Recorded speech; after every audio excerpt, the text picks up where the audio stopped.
Two people you don't want to be sitting behind in an airplane would be myself and Gray Miller, because both of us diagnosed with ADHD, and the two of us would be the most annoying people at a cocktail party, because I find the work that you do, Mr. Gray Miller, to be absolutely fascinating. Freelance writer in behavioral science, specializing in late diagnosis of adult ADHD. So we can talk about a whole bunch of topics in about 1 minute if you like, because we both have ADHD. I mean, really, absolutely, we could. We go anywhere. Which kind do you have? The cool kind or the other kind? What are my choices? There's combined type, and there's inattentive type, and there's hyperactive type. Okay, so I have dyslexia. I didn't get diagnosed until my senior year of high school, and then I was really having a whole bunch of trouble with reading, and I needed to focus for this job. So they tested me for like 5 days. I had to go through a whole bunch of tests. I don't know what the final diagnosis was, but then they said, okay, now you can get, a Vyvanse or some other thing to put you on that, right, one of those drugs. But you're doing work on this because obviously because you have ADHD. So what have you found? Is it overly diagnosed with young kids? Because it used to be you had ants in your pants. And then with adults, there's a whole bunch of stuff I see on Instagram all the time saying, you don't have ADHD. Don't get hooked on this. You can break ADHD. What have you found in your research on something like this? I found that it's kind of like, the incidence of diabetes went up a whole lot once they discovered that there was something called diabetes and they had a good test for it. Mm-hmm. It's not that it's suddenly ADHD is spreading everywhere or there's an epidemic. I think that it's two things. One, we're getting better at testing for it, especially in women. For a long time, people thought only young boys could have ADHD, and so they didn't bother testing or figuring out whether women had it or not. Yeah. And the other is that it is definitely true that we are having a harder time with attention, the TikTok, the social media, things like that. Not that I'm saying it's a bad thing. I indulge myself, but that tends to impact ADHD people a little higher than the average bear. And certainly during COVID, when we were all inside and didn't have work to distract us and other things, it just became a lot more evident. So I think it's more a matter of we're better at figuring out who has it and how to treat them. And that's why it seems like it's an epidemic. Are we all born? Are we born with it, those that have it? Or can you actually create it in a child when you reduce their attention span?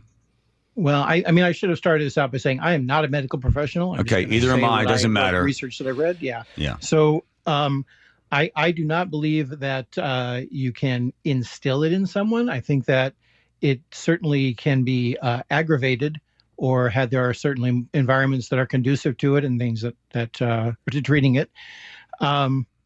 The main thing is, I think that I don't think that it's not a matter of whether or not you cause it. It's more a matter of whether or not you create an environment where people can function without it, or can function even though they have it. Yeah. That with me, I didn't get diagnosed until I was 52 years old. Yeah. I'm 55 right now. And I thought, no way I could have ADHD. I mean, I have raised 4 kids. I served in the Marine Corps. I did, all these things like that. There's no way I could had my own business, organize things. And my therapist at the time said, the people that you work with, that you do these facilitated open spaces for, there's a really high percentage of people there who are neurodivergent. And I said, yeah, so what? And then she just kind of looked at me like, uh-huh. And I'm like, oh, you're saying that I might be? And so luckily, like I said, I'm a veteran. So the VA was the one that tested me. It didn't quite take the 5 days, but it did take a lot of weeks of paperwork. And they said, yep, you definitely have combined type.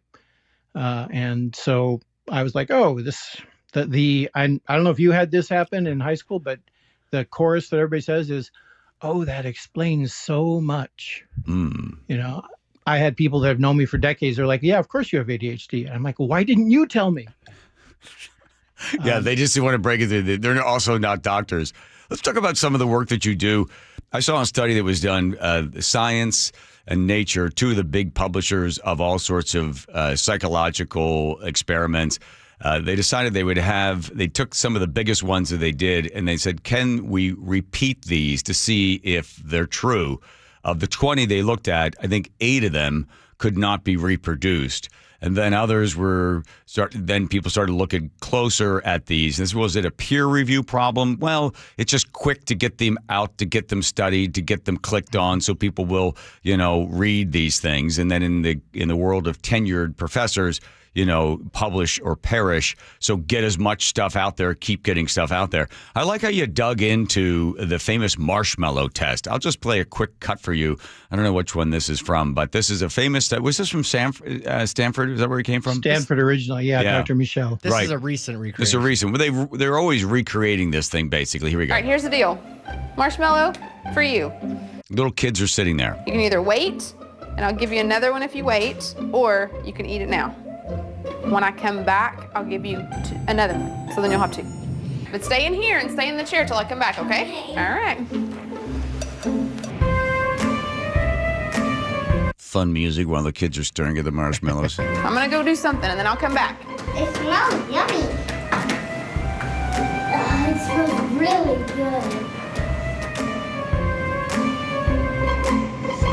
Some of the kids took the marshmallows, and others were just sort of sitting there on their hands. So when the study came out, and I saw the guy that did the original one, he said, what we were able to do is a longitudinal study to find the kids that were able to withhold and had willpower did really well in life, and kids that ate the marshmallows didn't do so well in life. This thing has now been knocked down and taken apart, and you have also been able to introduce through your research why this was a flawed study.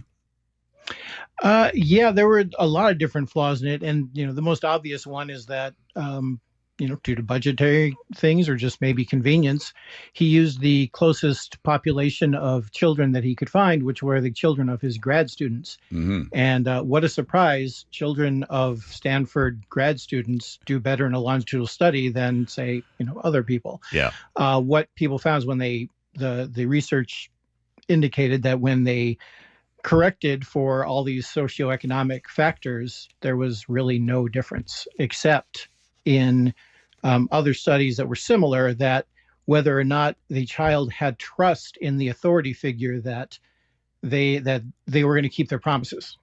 Right, because when they introduced children from lower economic scales, they found that those kids, when the parent said, I'll be back, maybe the parent didn't come back. And the respect or at least some faith in the authority figure hadn't been established. So those kids were like, geez, I better eat these marshmallows now because I don't know what's happening soon. I mean, that's a good strategy. If you're not going to get something later on, you might as well get what's there while you can. Right. So this one falls apart. Are there other ones that you're looking at now, Gray Miller, that you're like, it doesn't hold up either?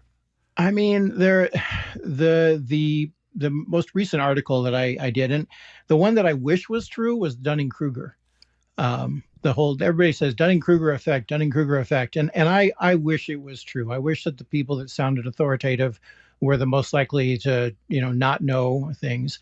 Unfortunately, and I'm not only am I not a behavioral scientist, I am not a mathematician.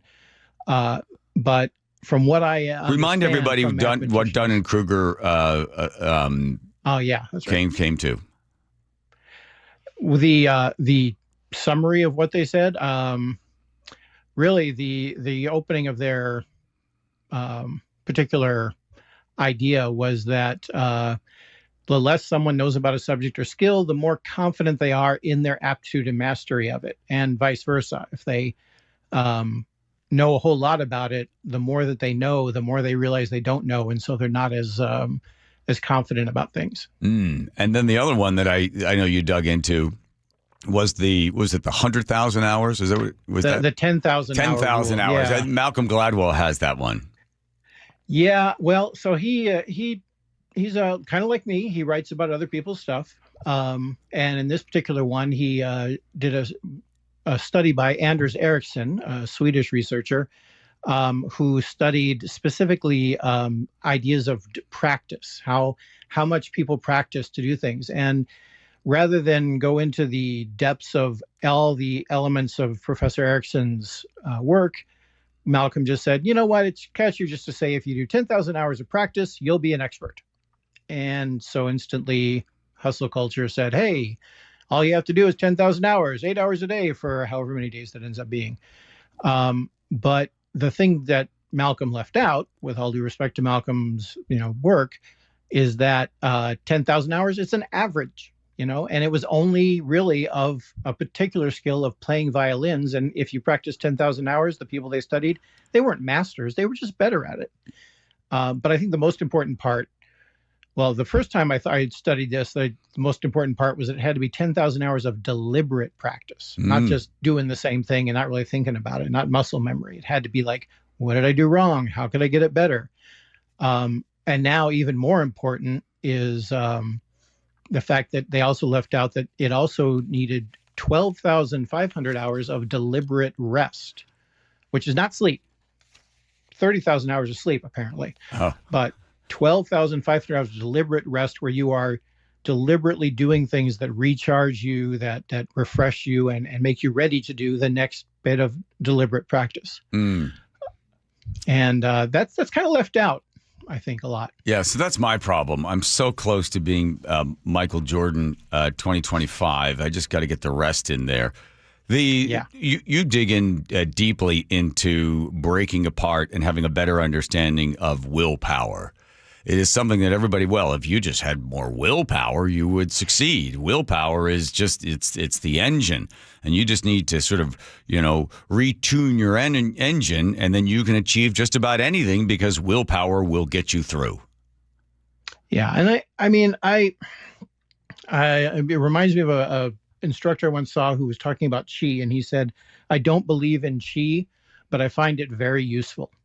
And I think that's kind of how I feel about willpower. There have been more studies to show that whole idea of a willpower reserve that you can deplete and things like that's actually not the case. You can give yourself more willpower just by telling yourself, I'm going to have more willpower now, kind of like a placebo. And I find that useful. I'm not going to sit here and say that willpower won't get you anywhere.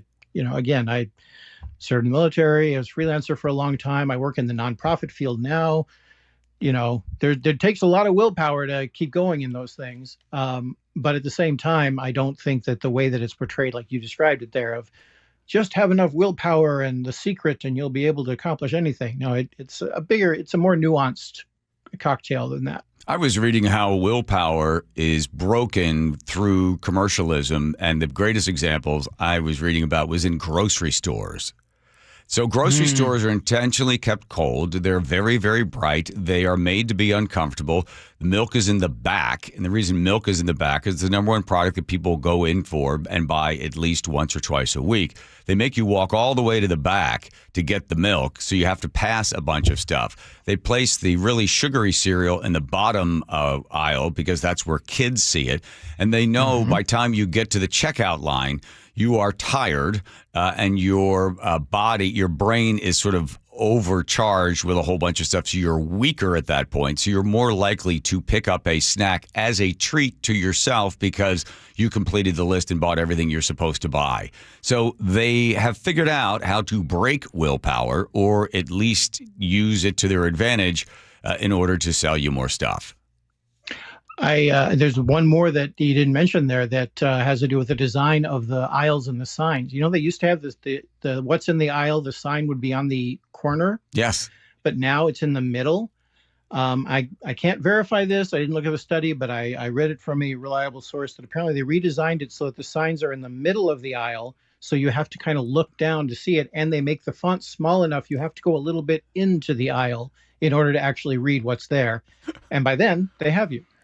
But this actually circles back to the whole ADHD thing. I mean, everybody has the thing called executive function. Yes. And there are differing ideas of what exactly that is, but it's basically cognitive flexibility, the ability to change situations, inhibition, and focus. And like you say, if you're tired from focusing and you've already told your kid, no, you can't have 3 boxes of Fruity Pebbles over and over again, you get to the end and you're kind of worn out with that inhibition. And all of these things, and again, I'm going to vastly oversimplify it, all of these things function on dopamine to enable you to do something. Dopamine is what lets you do things. And it's not that ADHDers, again, I'm cherry picking the research that I think is more accurate. It's not that ADHDers have less dopamine, it's that they process it differently. They have a harder time using the dopamine that we have. And so we are more susceptible to running out of that inhibition, running out of those executive function. I like executive function because it abbreviates to EF. And I just say, you know what? I have no more F's to give. I'm done. There you go. Give a rim shot to her in there. Yes. I'm going to give you one. You bring a dad on here. You're going to get dad jokes. There's nothing wrong with that. I got a million of them. Gray Miller, I'm going to give you one more for your research. See if you've heard this. That if you're going to have to go before a judge for a speeding ticket, traffic ticket, something like that. Have you heard this? I think I know where you're going. Go ahead. You are to do it in the morning. Because the judge, again, executive function, dopamine, all this other stuff, tends to be more lenient and more forgiving and more sympathetic to the defendant in the morning than they are in the afternoon. Right. And I hope that all the kids in the world have looked at that and they know now when to ask them to borrow the car. It's but I love that. I love and hate that study. On the one hand, it's reassuring to know that we're all human and we all have that kind of ability that, hey, if I'm going to make a big decision, maybe I should make sure I'm rested and fed and not stressed out by it. But it's also sad because think of all the people that got harsher sentences because they were in there in the afternoon, or maybe he was she was a little sleepy after lunch. Gray Miller, I really appreciate your great work. Can people follow you somewhere? Are you on Substack, or where are you? Oh, here you are. I am on Substack. I'm not doing a whole lot there right now. I have a podcast on ADHD called ADHDopen.space. That's where you find that. And most of my writing on ADHD is on Medium. GrayMiller.medium.com is where you find my writing. I see you there. I spend many times starting to read and then get distracted by something else and then come back and then continue to read. Gray Miller, I thank you very much for the time you're spending with us. Now, continue to go do great work and let's get back to it, okay? Thanks, John. It's been a pleasure. Thank you. There goes Mr. Miller.